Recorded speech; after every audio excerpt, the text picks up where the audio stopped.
পুরুষগুলো ছিল সুন্দর, মহিলাগুলো ছিল কালো। আর যারা সমতল ভূমিতে ছিল তাদের মহিলাগুলো ছিল সুন্দর, পুরুষগুলো ছিল কালো। কিন্তু একজনের সাথে কারো সাক্ষাৎ হয় না। একদল পাহাড়ের উপরে আর একদল সমতল ভূমিতে। শয়তান কি মনে হয়, আপনার কি মনে হয় শয়তানের সহ্য করবো?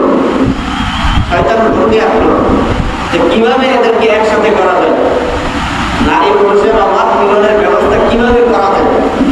তখন শয়তান মানুষের সুরত করে এসে এখানে এসে বাঁশি বাজানো শুরু করলো। এই নারী পুরুষ একত্রে জমানো শুরু হলো। এখান থেকে মূলত মেলা শুরু হয়। এখান থেকে মানুষ মেলা শুরু করার যে চিন্তা চেতনা মানুষের মাথায়, সেটা ওখান থেকে শুরু হয়। তাহলে কাজটা ছিল কার? শয়তানের। তাহলে যারা এই শয়তানের কাজ মেলা যারা যাবে, তারা কি করলো? শয়তানের কাজটাকে আবার সুসজ্জিত করে দিল। আর যারা আয়োজন করলো